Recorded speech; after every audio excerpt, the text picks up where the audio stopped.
Bon, OK, je ne le voyais pas. Oui, fait qu'on couvre la variation, la conciliation de l'inventaire avec SAP Business One. Yannick, si tu payes sur Tu, tu, par- ouais, le petit. tu partages encore. You cannot start screen OK, sharing while the other. vas-y, OK, OK, c'est à toi. OK, c'est bon. OK, bon, c'est bon.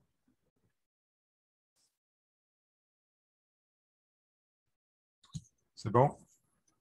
Oui, là, je vois ton SAP. Bon, SAP. Parfait. C'est en plein là. OK, bon matin, tout le monde. Ben c'est ça. Le but de la session, c'est vraiment de montrer, c'est sûr, c'est pas faire du cas par cas puis voir toutes les possibilités qu'il peut y avoir pour créer des écarts d'inventaire, mais on va quand même passer en revue les principales sources d'écarts, les erreurs les plus communes qu'on voit chez les clients, parce que c'est très fréquent là, qu'on est sollicité pour demander de l'aide au niveau là, de conseiller des inventaires. Euh, Puis je vais montrer avec ça un petit outil, tout simplement une requête qui est liée avec un fichier Excel qui permet de faire les comparatifs avec mes transactions d'inventaire et le grand livre, les postes au grand livre. Alors, montrer un peu comment moi, je m'y prends pour pouvoir essayer de trouver les sources d'écart. Euh, Alors, c'est sûr que le rapport d'inventaire le plus important, le plus fiable et celui qui donne le plus de détails quand on veut regarder ce qui se passe, c'est dans nos stocks, c'est les reconstitutions et ce qui s'appelle reconstitution quantité et valeur de stock. Je pense que la plupart des clients sont quand même relativement familiers avec cet outil-là.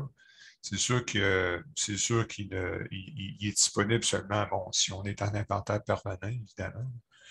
On part de là. Deux choses qui est important de bien comprendre, c'est que les écritures de journal se font à partir de différentes transactions et on peut affecter les postes de grands livres qui sont associés à des stocks. Moi, ce que je suggère tout le temps, avant de commencer dans le rapport comme tel, dans la gestion financière, dans mon plan comptable, quand je m'en vais, là, je suis dans une base de démo. Alors, bon, excusez, là, c'est toujours, ils sont toujours tout en anglais, là. Euh, Si je vais dans n'importe quel poste d'inventaire, moi, je préfère, bon, c'est pas une obligation. Quand on est en maîtrise de l'information, on n'a pas absolument besoin de le faire. Mais actuellement, ces postes-là, je bloque les écritures manuelles. J'évite que des écritures soient enregistrées directement dans ces comptes-là parce que je dirais, c'est la source numéro un d'écart.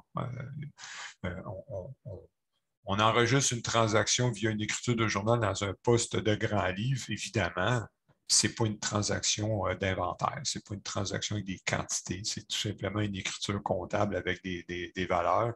Ça ne viendra pas jouer dans mon stock. Donc, quand je sors mon rapport valeur comptable ma reconstitution des quantités puis des valeurs, c'est sûr que ces informations-là apparaîtront pas. C'est pas une vraie transaction d'inventaire. Fait qu'actuellement, j'essaie je vais créer un compte spécifique pour ça, comme les désuétudes ou les provisions de fin de mois ou peu importe. Actuellement, j'essaie de créer un compte qui est séparé pour ça. Euh, donc, ça, c'est la première des choses. Donc, ça, évidemment, c'est la première source qu'on va voir, les écritures de journal. Donc, si je regarde ici, j'en ai un exemple. Je me suis créé je me suis créé volontairement des transactions qui créent des écarts et parmi celles les plus communes. Euh, Quand on sort ce rapport-là, c'est important de choisir la date comptable, évidemment. Si on veut faire une référence on peut sortir avec la date du système. La date du système, on ne la contrôle pas, c'est la date du système.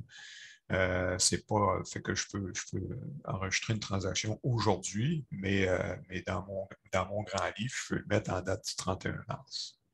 Alors, c'est sûr que si je veux essayer de concilier avec la date du système, ben, je vais avoir un débalancement parce que ça ne correspond pas à ma période comptable si je veux le faire vraiment à date du 31 mars, si je le sors en date du mois passé.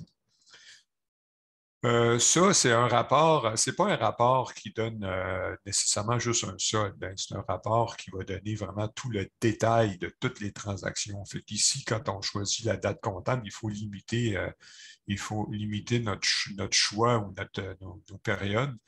Si on ne veut pas vraiment voir le détail euh, si on veut juste voir nos soldes, ce n'est pas nécessaire à ce moment-là. Ce que ça veut dire, c'est ici, c'est tout simplement, c'est que plus je mets un range de date élevé, ben, plus je vais voir des transactions. Fait que si je mets rien, bien, il va reconstituer mon stock à partir des problèmes et il va m'afficher toutes les transactions depuis la nuit des temps. Ça risque, la plupart du temps, on va avoir un message qui dit Oups, votre système risque de geler, ou bien ça va prendre une éternité. Donc, si je veux voir vraiment la date d'aujourd'hui, ben, j'ai juste à rentrer ma date d'aujourd'hui et afficher le solde d'ouverture pour le début. Fait que si je n'ai pas eu de transaction aujourd'hui, je veux voir mon solde du début. Parce que ça, c'est vraiment la période où je veux voir les transactions. Alors, là, ce que je vais faire, c'est tout simplement sélectionner mes entrepôts. Je peux le voir par article, je peux le voir par groupe de comptes. Fait que si je le vais au départ, par groupe, regroupé par compte de grand livre, mais je vais voir ici, j'ai un compte 133 qui est un compte, je pense que c'est les parts and supply, puis 135, c'est mon inventaire de produits finis. 4 867, c'est en date d'aujourd'hui, fait que si je m'en vais dans mon grand livre, 4 861. Bon, j'ai un écart. Donc, c'est là que, bon, on peut décider à ce moment-là, c'est là que ça devient très difficile, juste avec SAP de dire, bon, ben, je vais remonter quand, là? Je vais faire quoi? Je vais sortir, j'avais pas d'écart, mettons, le mois passé, fait que là, je peux juste voir le mois courant. J'extensionne le nombre de transactions que je veux voir. Puis là, ben, quand je clique sur ma petite flèche noire, ben, je vais voir. C'est sûr que c'est une base des mots. Je n'ai pas rentré beaucoup de transactions. Mais je verrai toutes les transactions. En fait, il faudrait que je rentre quelque chose de pas mal plus. Je sais que je vais rentrer dans le 133. Là. Je verrai toutes mes transactions entre le 1er avril puis le 8 avril. Puis là, je pourrais voir, bon, ben, je balançais le mois passé, qu'est-ce que c'est qu'il y a eu comme transaction, mais je peux en avoir des centaines et des milliers de transactions. Donc, on va couvrir avant d'aller moi, quand je vois des écarts, au lieu de vraiment me casser la tête puis de regarder transaction par transaction, je vais directement en faisant une analyse dans un fichier Excel. Alors, petit outil Excel, c'est pratique. Excel, c'est fait pour ça, c'est fait pour faire de l'analyse. C'est pratique, on se fait une table de pivot, puis on peut faire du drill down, puis voir un peu plus summariser notre information de la façon qu'on veut. Je vais montrer rapidement ce que je fais. Juste avant d'y aller, ce que je mentionne toujours, c'est que faut savoir que les transactions de stock dans SAP, c'est vraiment très, très, très, très fiable. Si mon rapport de reconstitution de valeur et de quantité balance pas avec le grand livre, dites-vous que c'est celui-là qui est fiable. Ce n'est pas le grand livre. Le grand livre, il y a quelque chose qui a été posté là, qui a mal été posté, qui a mal été enregistré, ou il y a une erreur qui a été faite, ou bien donc on identifie une écriture de journal. Mais il faut vraiment savoir que la reconstitution de la valeur des stocks, la liste d'inventaire est très, très, très, très fiable. Mais c'est strictement des transactions de stock. il y a tellement de possibilités d'ajouter notre inventaire sans passer par des écritures, hein.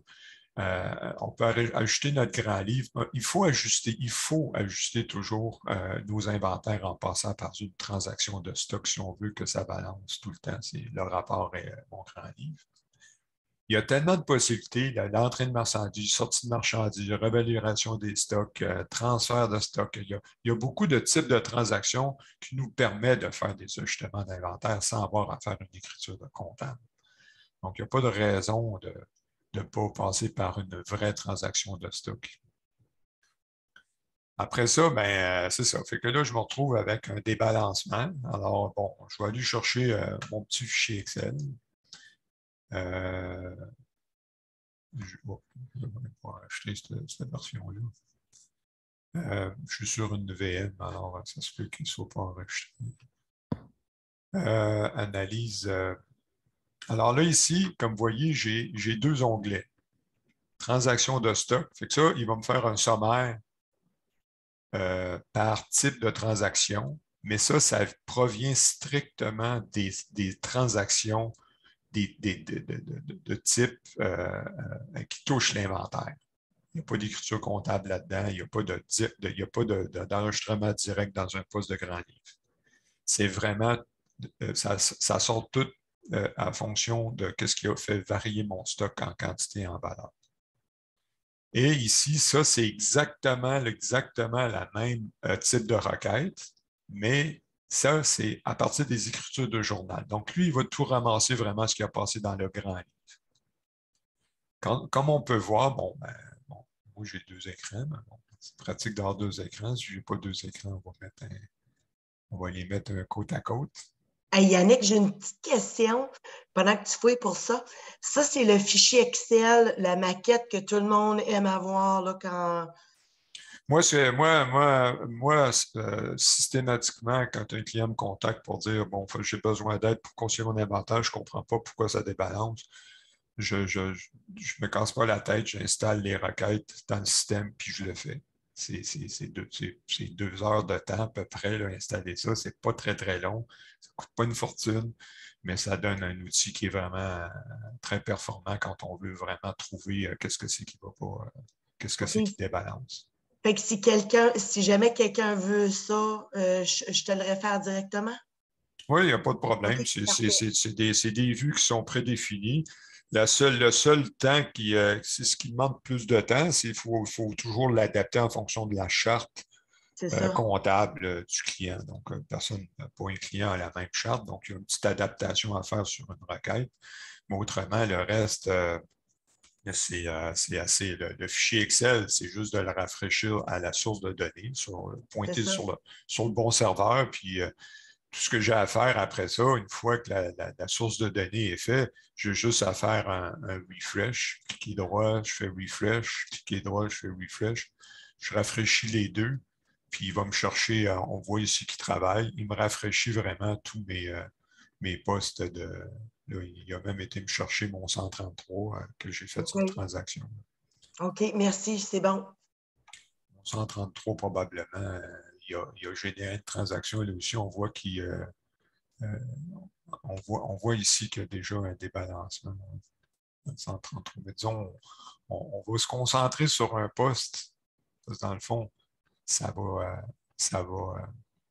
couvrir les les principales raisons de débalancement. Fait qu'ici, avec cet outil-là, c'est facile parce que c'est exactement la même présentation. Je compare mes types de transactions d'un côté avec mes transactions de grand livre. Ça, c'est vraiment ce qui génère le rapport qu'on a vu tantôt. C'est exactement la même requête. Ça pointe sur une requête que SAP a déjà pré-bâtie. Je n'ai pas besoin de refaire la requête source. SAP nous la fournit. C'est la même qu'ils utilisent pour leur rapport de reconstitution quantité-valeur. C'est bon à savoir que c'est une vue que SAP installe, comme on dit en bon français, out of the box. Il y a pas fait qu'on on fait juste prendre celle-là, puis on la manipule, on rajoute les champs qu'on veut, on peut la personnaliser comme on veut, pour aller chercher les informations. C'est ce que j'ai fait ici parce que j'identifie mieux mes types de transactions. Je les renomme. Je peux les mettre en... Là, ils sont en anglais, je peux les mettre en français. Fait que je contrôle beaucoup plus le output. Alors, fait que c'est la même présentation, transaction de grand livre et transaction, ça c'est le grand livre, ça c'est transaction du stock. Fait que ça, c'est vraiment la transaction d'inventaire, des transactions d'inventaire, puis ça, c'est ce qui a passé dans mes écritures de journal. En théorie, il n'y a aucune raison que ça n'arrive pas à la scène près. Il n'y a aucune raison de ne pas arriver à la scène près. Et fait qu'ici, on le voit, les credit memos, c'est les mêmes. Et puis invoice, j'ai un 500$ d'écart. Bon. Déjà là, je viens d'identifier. Fait que je descends mes types de transactions, puis là, je peux voir tout simplement lesquels qui débalancent. On va voir ici, ici, 6 214, 6 7 216. Là aussi, j'ai une autre source d'écart. Et puis évidemment, mes écritures de journal, ça, c'est vraiment une facile. Les écritures de journal, c'est la facile. J'en ai une qui reste en suspens dans mon grand livre. Évidemment, ça ne génère pas aucune transaction d'inventaire. Ça ne touche pas mes quantités, ça ne fait rien. Théoriquement, je devrais la renverser, mais pour l'instant, bon, je vais l'éliminer juste pour voir c'est quoi mon écart qui touche mes autres types de transactions. Parce qu'il n'y a pas juste les écritures de journal qui créent des problèmes. L'autre, fait que là, ici, j'ai mon écriture. Fait que là, c'est des tables de pivot. Fait que ceux qui sont familiers avec SAP, c'est des tables de pivot que je peux aller manipuler. Fait que là, je dis, ben, je vais aller voir un petit peu de façon un petit peu plus spécifique où je débalance. Fait que là, je me dis, bon, ben, parfait, je vais remanier ma description ici, je vais aller dans mon année fiscale. Quoique c'est mieux peut-être peut-être aller dans mon année fiscale ici. Ici, je vais aller faire la même chose. On va aller faire ça, on va aller faire ça. Puis là, je vais essayer de pointer l'année où je débalance. Ici, c'est le même principe. Chaque année, ça devrait balancer à la scène. 2019, je vois ici, j'ai un 163 161. Fait que je sais que j'ai un problème en 2019. Les autres balancent et j'ai un problème en 2021 qui débalance aussi. Bon, ben parfait. Fait que là, je viens d'identifier. J'y vais de façon plus globale et puis après ça, j'y vais de façon plus spécifique. Alors là, globalement, je viens d'identifier que c'est mon année 2019 qui commence à avoir un problème. Alors, je vais aller dans mon année 2019. Ici, la même chose. Je vais filtrer mon année 2019. Et puis, on va aller identifier où est mon problème.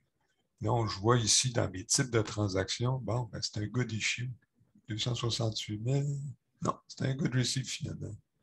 140, 142 000. Bon, fait que lui, il est moins. Donc, théoriquement, ici, dans mes transactions de stock, j'ai comme une transaction qui est rentrée dans le système et qui n'a pas été postée au grand livre. Ça, c'est un petit peu étrange. Fait qu'on va voir la raison. Fait que ici, dans ma requête, je peux identifier mon numéro de document.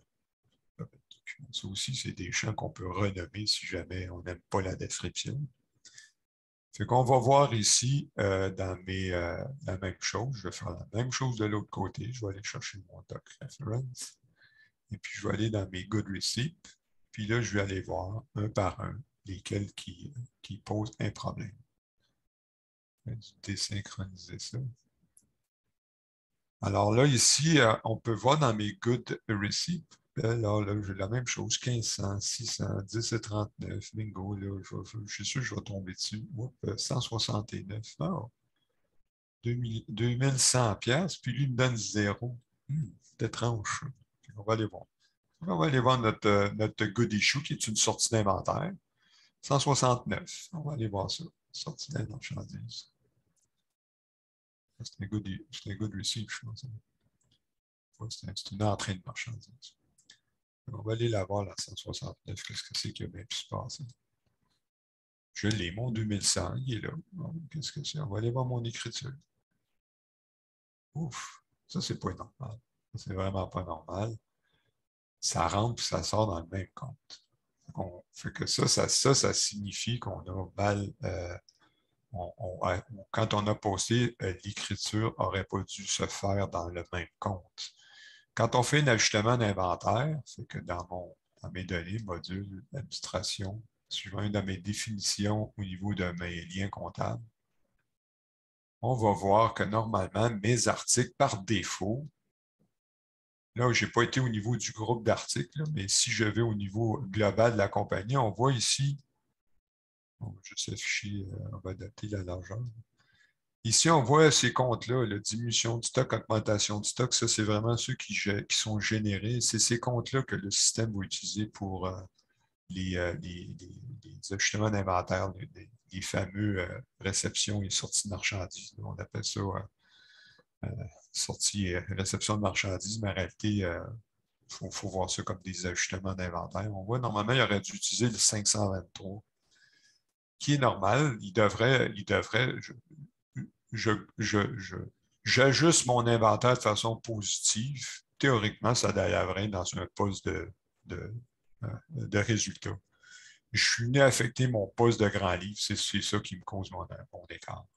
J'ai vraiment pas utilisé le bon compte.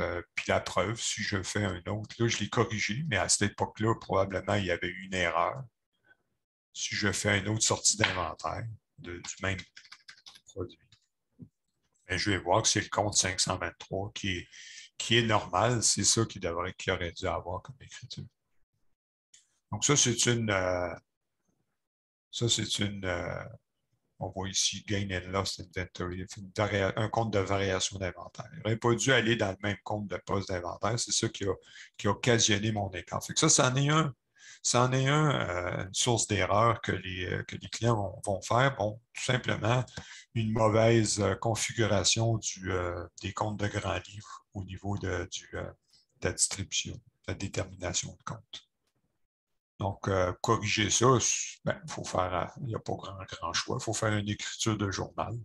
Dans ce cas-ci, c'est exactement ça que le système a reproduit, dans le fond. C'est qu'il a passé une écriture de journal sans affecter mes quantités d'inventaire. L'autre, ça fait qu'on vient d'en trouver un. On vient d'en trouver un écart. Le prochain, après ça, on avait vu que c'était en 2021. Fait qu'on va aller voir. On fait la même affaire, 2021. Même chose ici.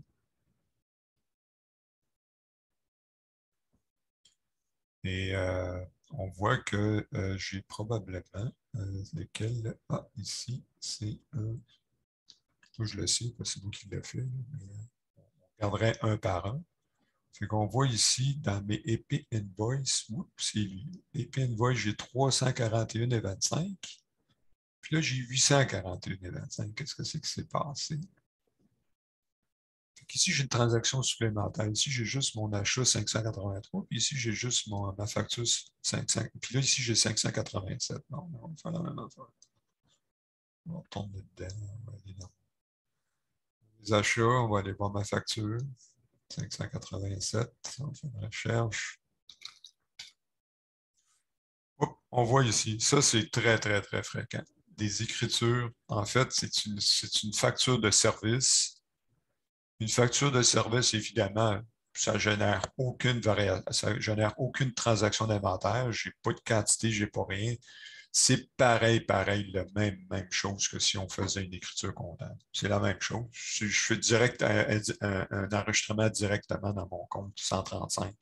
C'est sûr que ça va apparaître dans une écriture de journal, mais ça affectera nullement j'ai aucun article là-dedans. Je n'ai pas de quantité, puis je n'ai même pas de numéro d'article. Fait que ça, c'est très fréquent comme erreur. Ça peut occasionner aussi beaucoup d'écarts. Alors, c'est ça. Fait que c'est ça les principales. Un autre, pour finir, une autre source d'erreur que souvent on va voir, c'est que je vais vous montrer ici dans mon plan comptable, j'ai un poste je l'ai fait, je l'ai fait par exprès. Là. Ici, j'ai un poste qui s'appelle Parts and Supply. J'ai 1000$ là-dedans. Bon, 1000$. On voit que j'ai des articles qui sont là-dedans. J'ai un poste. J'ai un poste dans mes définitions de groupe d'articles. On va aller chercher. J'ai un part and supply qui pointe vers le compte inventory part and supply. Bon, ben c'est correct, ça s'en va là-dedans. Fait que là, on a eu un achat. On a fait un achat. Bon, si je m'en vais dedans, je vais mettre transaction. S'il y a des 1 et out, mais si je m'en vais dans ma transaction ici, c'est un achat de 100 pièces qui a été dans ce compte-là. C'est rentré dans mon 133. Puis là, ça, c'est une erreur très fréquente. Il y a eu des ajustements. Finalement, elle s'est dit, bah, moi, le compte inventory, je n'ai pas besoin de séparer ça, j'ai pas besoin.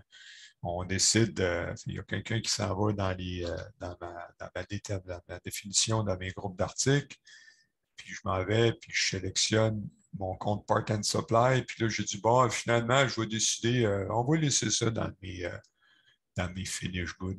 OK? On va aller mettre ça dans mes finish goods, ou bien dans semi-finish goods. On va mettre ça là-dedans. Ah. Là, il m'aperçoit ici, modification du compte peut occasionner des erreurs dans les transactions. Il ne dit pas ça pour rien. C'est parce que c'est sûr que ça, c'est une source d'écart, ça aussi. Fait que là, ce qui arrive, c'est que il y a quelqu'un aux ventes, là, on fait des ventes, c'est normal. Mettons, on va faire une facture client. On va, on va rentrer le même article. Je m'en souviens par cœur, c'est le numéro, c'est part. C'est simple, j'en vends 10, puis je les vends. C'est pas vraiment important à combien je les vends, mais je les vends. Fait que là, je vais rajouter cette transaction-là. Avant, il va m'ajuster. Il va m'ajuster mon compte. Là. Si je m'en vais dans mes parts, j'en ai acheté 100, j'en ai vendu 10, il me reste 10. Okay? Là, le problème, c'est que quand je veux sortir mon rapport, ici, dans mon part and supply, il est toujours à 1000.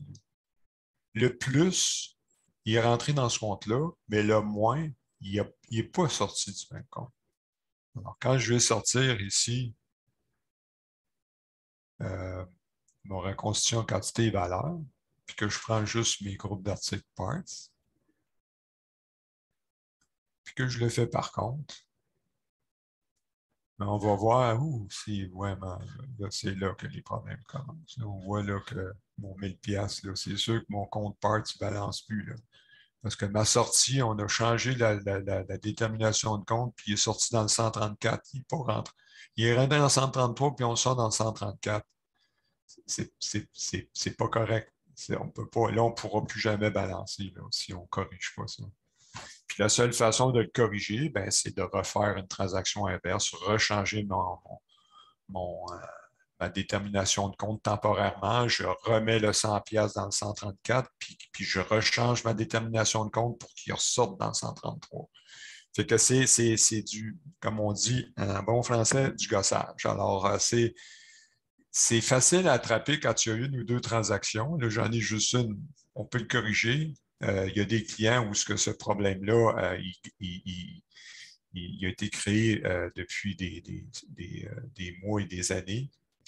C'est impossible à corriger ça. Parce que c'est trop de transactions. Il faudrait pratiquement tout vider l'inventaire puis le recommencer, le recomptabiliser correctement. Parce que ça, le rapport reconstitution quantité-valeur de stock, là, c'est impossible qu'il balance avec le compte de grand livre. Fait que ça, c'est une erreur, c'est la pire erreur à traiter dans SAP. La seule chose qui nous reste après ça, c'est nos rapports. Fait qu'ici, on peut, à ce moment-là, dire, ben, il y a des clients que ça finit comme ça. On ne peut pas revenir en arrière, on ne peut pas reconstituer ça mais SAP ne nous donne pas d'autre choix de rapport que le reconstitution quantité-valeur. Donc, on se rabat sur Excel ou on se rabat sur un rapport cristal qui pointe vers les mêmes requêtes. Puis là, à ce moment-là, ici, ben, je ne suis pas tenu de respecter, mais je ne suis pas obligé de filtrer avec mon code de grand livre. Là. Fait qu'ici, si je le fais avec mon transaction de stock, en fait, c'est lui qui me débalance. Là. Là, je le rafraîchis. Fait que si je m'en vais chercher mon 133, 133 puis 134, on va toutes les chercher. C'était 134, là. On va jouer avec. Fait qu'ici, j'ai fait en 2022. Je vais enlever mon filtre. Et on le voit, là, le 1000 il est rentré là, il est sorti là. Fait que là, je ne suis pas obligé. Là. Fait que ça, SAP, mon rapport de reconstitution, il ne me permet pas de faire ça. Je ne peux pas le sortir comme je veux. Là. Mais dans Excel, je fais ce que je veux. Là. Je ne suis pas obligé de le séparer par groupe. Fait que je l'ai, je vais l'avoir, si je ne veux pas avoir nécessairement ça ici, puis que je peux le sortir par item. Et là, je l'ai par item, puis à ce moment-là, je peux tout simplement prendre mon groupe d'items, puis je vais l'avoir, mon solde qui va balancer avec mon grand livre. Fait que je suis pas obligé à ce moment-là de filtrer ça ou d'avoir ça détaillé par poste de grand livre, mais mon 900$, il va balancer là, avec mon compte de grand livre. Il balance avec le compte de grand livre. C'est juste quand on les prend séparément. On va rafraîchir ici. Quand on les prend séparément, on va aller chercher toutes les années. On va balancer.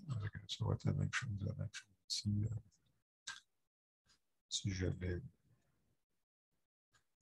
ici, la même chose, groupe d'items.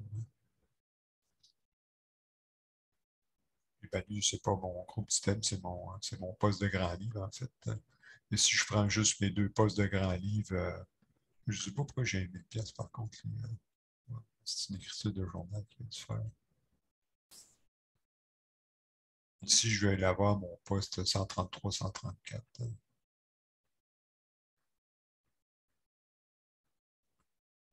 Il y a une transaction probablement qui a été transaction type. Transaction type.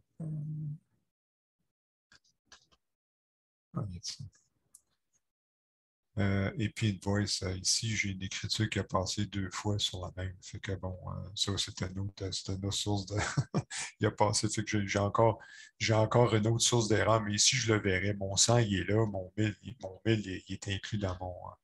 Une chance de ton fichier, Yannick. Hein? Pardon? Une chance que tu as ton fichier.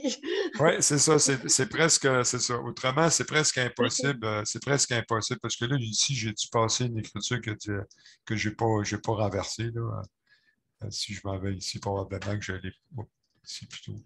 Mais ton outil aide vraiment beaucoup à C'est comprendre, à creuser, trouver c'est quoi, là. c'est presque impossible. C'est presque impossible sans un outil comme ça de vraiment C'est ça. retracer les transactions que là, je vois ici mon 3771. Ah oui, ok, ben, j'ai dû faire volontairement un écart de non. J'ai trouvé 771, c'est une vieille transaction. Il faudrait que j'aille retracer c'est quoi. Mais fait que c'est ça. Fait que, ici, je ne suis pas obligé de le séparer. Fait que mon rapport, il va me donner globalement. Je ne suis plus capable de le séparer par grand livre, mais globalement, il va balancer avec mon ensemble de mes inventaires. C'est juste ça, c'est juste l'erreur la plus difficile à corriger.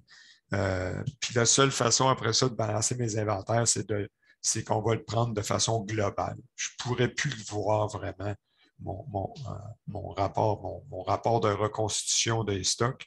Je ne pourrais plus le sortir par grand livre parce qu'il ne balancera plus jamais si je ne corrige pas ça. Fait que ça, c'est très important de comprendre ça, que quand on joue avec la détermination de compte, s'il rentre d'un côté, puis qu'on change notre grand livre, comme ici, j'ai changé mon poste de grand livre, bien, on est mieux de vider le stock de dedans pour l'article en question, ou bien pour le groupe d'articles en question. Vider l'inventaire avant de faire ça. Parce qu'autrement, c'est très, très, très, très difficile à corriger ça si on a plusieurs transactions. Alors, c'est ça. Fait que c'est pas mal ça qui couvre là, vraiment comment aider à constituer. L'élément clé, c'est vraiment avoir un outil comme ça, comme Excel, qui pointe avec deux sources de données qui, théoriquement, devraient balancer à la scène, qui n'a aucune raison de ne pas de balancer à la scène. Puis c'est juste en y allant comme ça, de façon systématique, en analysant ça sur Excel, qu'on arrive à trouver c'est quoi nos sources d'écart.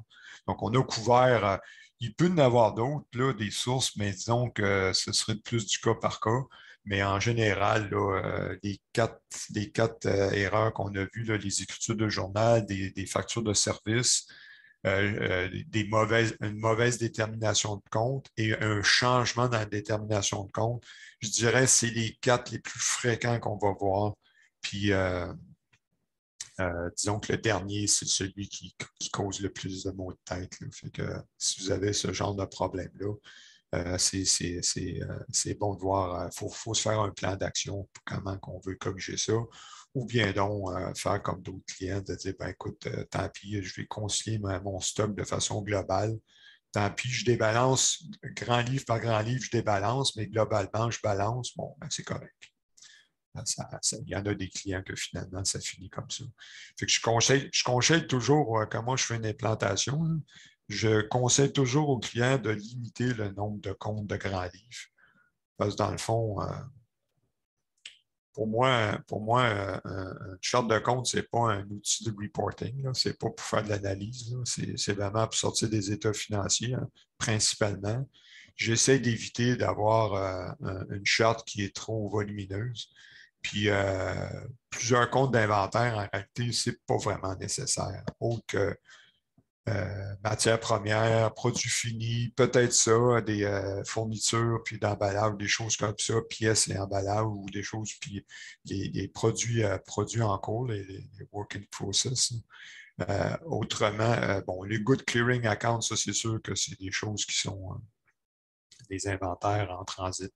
C'est le genre de poste en général qu'on va se limiter, mais je vois chez des fois des clients, ils ont des inventaires, c'est tout séparé par marque, par une multitude de postes. C'est ce genre de charte-là qu'on arrive à souvent le plus de problématiques là, au niveau là, surtout au niveau de la détermination de compte, c'est ces clients-là qui causent le plus de maux de tête. Là. Ceux qui ont une charte qui a trop de détails dedans. Et, un rapport d'inventaire, ça se sort de façon autrement. Si on va avoir plus de détails, c'est un rapport qu'on sort. Mais ce n'est pas au niveau du grand livre qu'on détaille ça de façon détaillée comme ça. Alors, c'est ça. C'est pas mal ça. Fait que je ne sais pas si... Est-ce que les gens ont des questions? Vous avez, je pense qu'il y a une petite main que vous pouvez lever ou carrément, là, je peux enlever vos mutes, là, si vous voulez. Si quelqu'un a des questions très intéressantes, Yannick, franchement. J'ai sans doute, j'ai pas de doute à te croire que tu dois avoir des cauchemars de temps en temps. Ben, c'est pas moi qui les ai, hein? Non, c'est ça.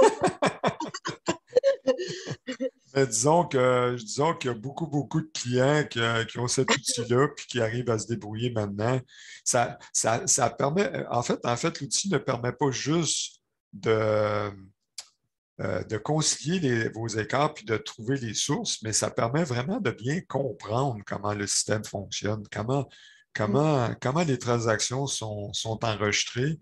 Puis ça permet, fait que des clients où il y avait beaucoup d'erreurs, ils ont commencé à jouer avec cet outil-là, ils ont identifié les sources d'erreurs, puis ils ont apporté des corrections, parce que souvent, ce n'est pas à la comptabilité que l'erreur se fait, c'est souvent ailleurs, à la production, à la réception, à la livraison. C'est là que des fois, c'est dans l'entrée de données.